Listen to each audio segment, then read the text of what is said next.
In Panama, the dialogue table set up by the government with the mediation of the church failed in its first attempt. The U.S. House of Representatives approved record defense bill of $840 billion to direct Pentagon policy and spending in the next fiscal year. And in Palestine, President Mahmoud Abbas met with his U.S. counterpart, the Palestinian President calling Joe Biden to make greater efforts for a two-state solution and greater efforts for the establishment of a Palestinian state.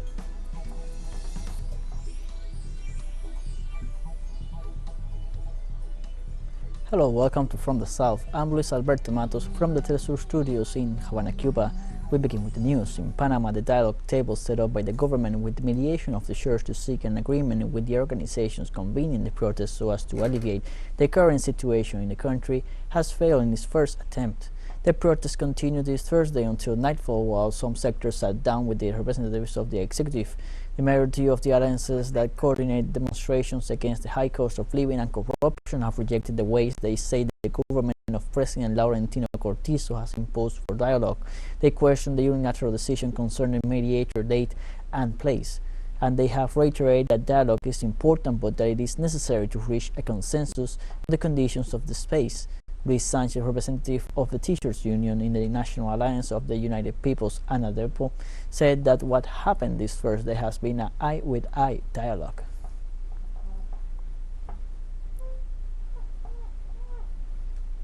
First, we want to make it clear to the President that the people are not laughingstock. We did not give any credit to the table that was set up in Panama in Ciudad del Saber. A table of eye with eye, a legitimate table, is the one set up here in Santiago de Vera, where it was agreed that we will maintain the 395 proposal. We declare ourselves in permanent session. We requested a recess, and tomorrow at 10 a.m. we will be here again for them to mature their proposal. That is what we agreed upon today. Speaking at the dialogue table set up by his administration, President Laurentino Cortizo asked to stop the road blockades, and he made reference to issues such as the severe shortages of basic consumption goods, whereas the coordinators of the 5 blockade bases on the Pan American Highway in Chiriquí said protests will continue. Coordinators in Eastern Chiricano and La Comarca Nublo, which go from Comarca Urecha to Upchito Hempos, have taken the following decision to request that the negotiating table of dialogue be set up in San Pedro. We also want to announce that we will continue in the streets indefinitely on the Pan American Highway. And why? Because the price of fuel remains very high, which is one of our main demands today. The Cuba-Mexico Business Forum comes to an end this Friday in Havana with the signing of agreements that strengthen economic, commercial, and financial relations between the two countries and has positive consequences for the region. On this last day, participants will be able to visit the Mariel Special Development Zone, where 3 of the 11 Mexican businesses operating on the Caribbean island are located.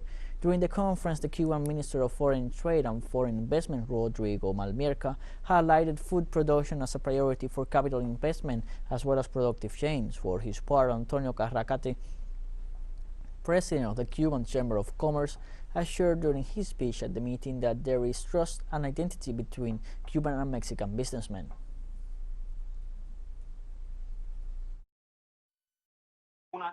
There is an identity between Cuban and Mexican businessmen based on our historical traditions of culture and friendship, as well as a reciprocal knowledge that brings confidence and security to our business relations. The Mexican Undersecretary of Industry and Trade, Hector Guerrero, highlighted during the working sessions the brotherhood that exists between Cuba and Mexico and the fruitful results of this relationship for their peoples. Between Cuba and Mexico allow us to find better spaces as well as opportunities for a new, strong, and very strong commercial relationship. The scandal of containers with more than 100,000 rounds of illegal ammunition continues in Haiti. In the last hours, Port-au-Prince's prosecutor Jacques Lafontaine assured that they were addressed to the church. The Bishops' Conference flat denies any link with the church in Haiti.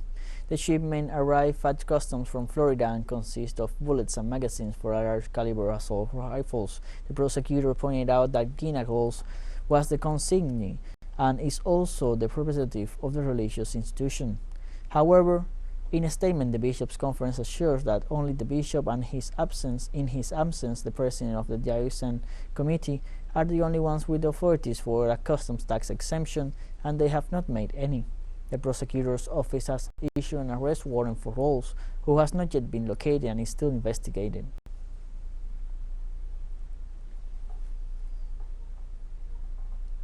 In Colombia, more than 100 social leaders have been murdered so far this year. 2 social leaders were assassinated in the departments of Arauca and Putumayo. The victims were identified as Raul Alonso Garcia, who was a former councilman for Arauca, and Jaime Lozada, who was a member of the Community Action Board of the Vereda Costa Nueva. With these events, the total number of leaders assassinated so far during this year was reached 101. In this regard, experts detail that the figure far exceeds the data recorded on the same date in 2021, when 89 social leaders were murdered.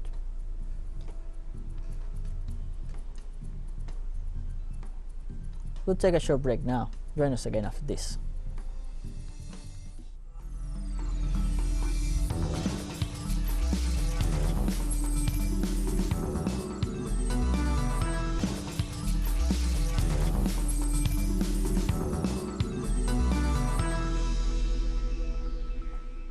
Welcome back from the South. More money for defense. The United States House of Representatives on Thursday approved an $840 billion plan to direct Pentagon policy and spending in the next fiscal year. With 329 votes in favor and 101 against, the plan was approved in the midst of one of the most critical inflationary crises of the last 40 years. Proponents claim that this budget safeguards the country against China's advances in advanced military technology.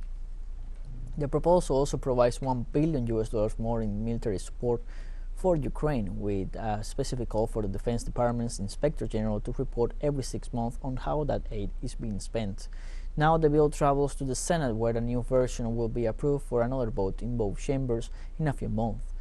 And once voted on, it will be sent to the White House for President Joe Biden's signature.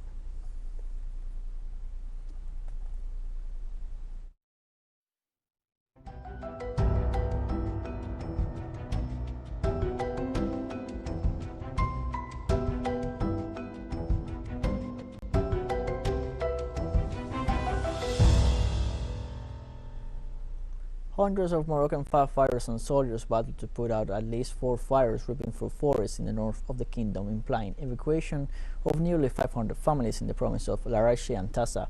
Several villages that were evacuated also saw military planes dropping loads of water to extinguish fires steering across the dry terrain, an AFP journalist said.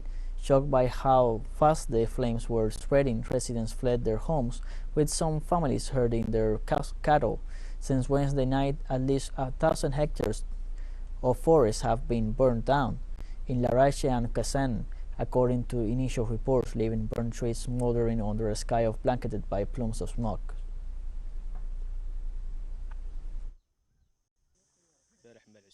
Yesterday evening, I was with my family, and at one point, we heard people shouting, "Fire!" We went out to flee, and thank God, the fire went up all the way onto the mountain. It's the heat that causes this kind of fire. It's been 2 days since it was far from us, and it was actually yesterday at dawn that the fire reached our village, but we are confident that the firemen will put it out as soon as possible. In Colombia, a landslide that buried an elementary school in the department of Antioquia, authorities report that 19 children were rescued. The governor of Antioquia, Aníbal Correa, described what happened as a painful tragedy and called for efforts and capacities to be used in the integral attention of the emergency. The director of the Administrative Department of Risk Management of Antioquia, Diego Lopez, informed that 3 minors in the rural school have not been found and that there are 100 people working in the rescue. Authorities report that 3 of the miners trapped under the landslide died. One of them was rescued alive, but he died in the hospital of the municipality. The official also emphasized that the entire hospital network of the Southwest and relief agencies are deployed to support the attention of the tragedy.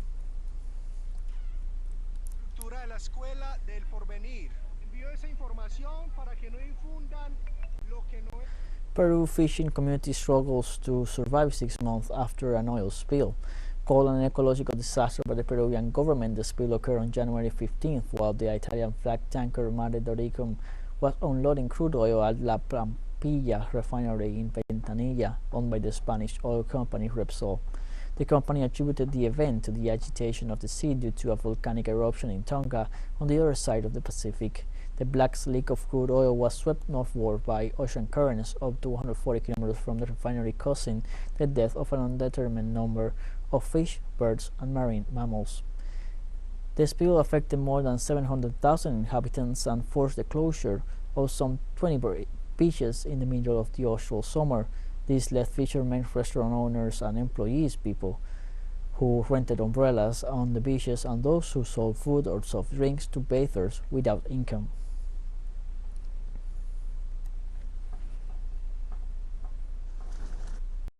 In Italy, President Sergio Mattarella refused to accept the resignation of Prime Minister Mario Draghi amid a political crisis that could lead the Eurozone's third largest economy to early elections. According to a statement from the executive, the event took place after a meeting between Mattarella and Draghi at the Palacio del Quirinal, where the president invited the Prime Minister to address Parliament to verify whether he still has a majority to govern. Draghi resigned following a crisis unleashed in his government coalition by one of his main partners, the Five Star Movement, in the middle of a confidence motion. Although the motion was successful with 172 votes in favor and 39 against, Draghi had stated that he would not govern without the Five Star Movement, even though his departure from the ruling coalition did not prevent him from continuing. Según analistas, Mattarella se negó a aceptar la renuncia del primer ministro.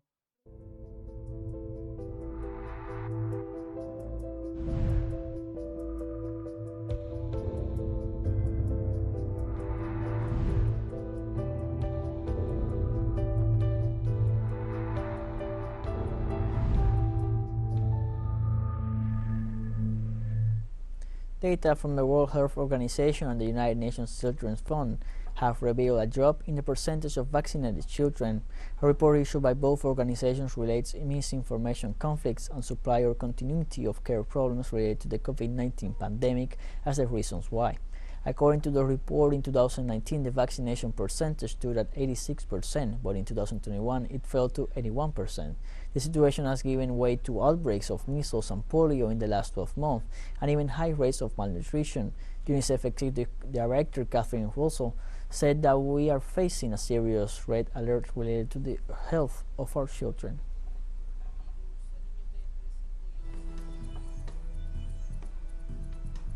And more news coming up after a final short break, so don't go away.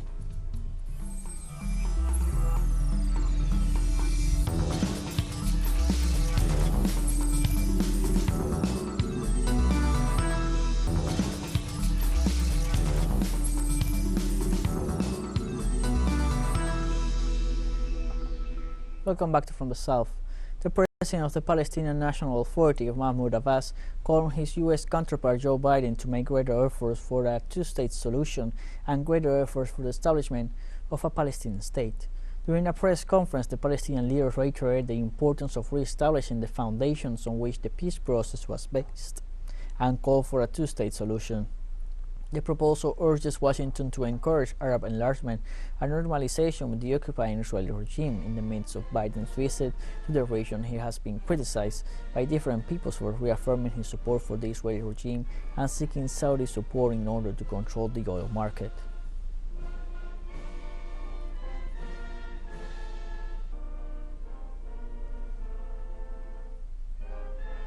In the framework of Biden's visit to Palestinian residents of Bethlehem, organized a demonstration this Friday to express their rejection of the president.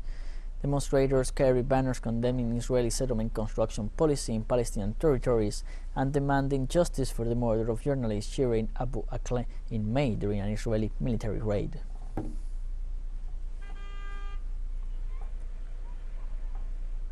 On Friday, Ranil Wickremesinghe, who just 24 hours ago served as Prime Minister of Sri Lanka, has been sworn in as President in charge of Sri Lanka.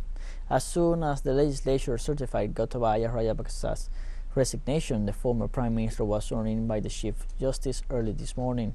In accordance with existing laws, the acting president will remain in office until July 20th. On that date, the 225 members of parliament are to vote by secret ballot to elect who will preside over the country until 2024, the year in which Rajapaksa's term would have ended. Parliament members will have 5 days to consider voting on the three candidates who have so far emerged as contenders. Whomever becomes president will have to begin by tackling two major tasks: forming a government by electing a new prime minister and starting negotiations with the International Monetary Fund.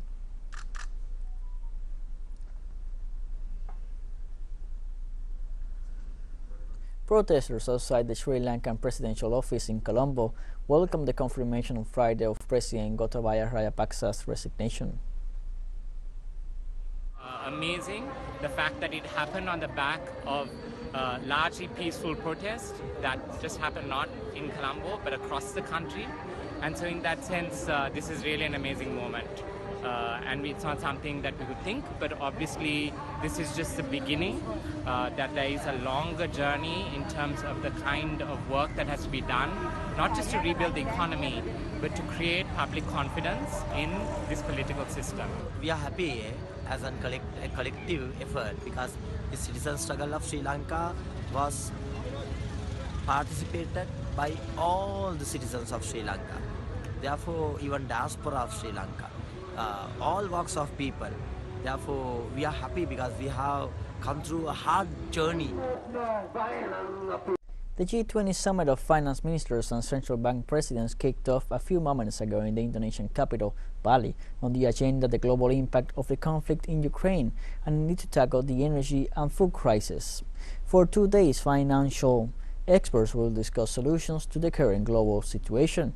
In a keynote address, Sri Mulyana Indrawati, the host country's finance minister, called on her colleagues to work together in a spirit of cooperation, collaboration and consensus, and reminded them that the cause of their failure as a community could have unimaginable humanitarian consequences. The meeting will be attended by U.S. Treasury Secretary Janet Yellen, who left her country reproaching her own handling of the extraordinary levels of inflation. Yellen spoke on issues related to post-pandemic recovery.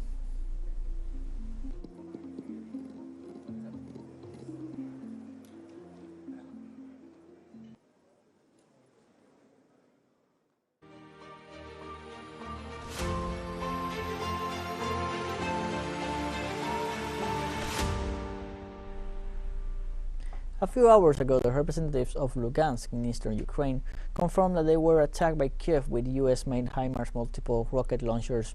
The point of impact is said to have been in the town of Stakhanov in Donbas, according to a report issued by the Joint Ceasefire Control and Coordination Center. So far, no injuries or deaths have been reported for the shelling, which occurred at 3:45 local time. The Stakhanov mayor's office says they are assessing the extent of the damage and destruction caused by the attack. The HIMARS rocket launcher is a highly mobile artillery rocket system manufactured in the US, and it has been used in the invasion of Iraq, Syria and Afghanistan.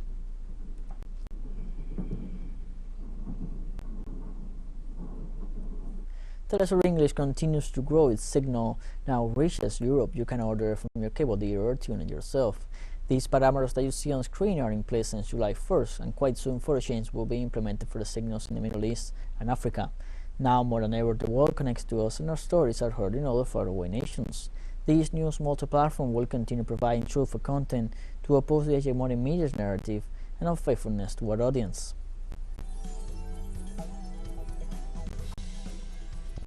And we have come to the end of this news brief. Remember, you can find these and many other stories on our website at telesurenglish.net. You can also join us on social media: Facebook, Twitter, Instagram and Telegram. For TeleSUR English, I'm Luis Alberto Matos. Thank you for watching.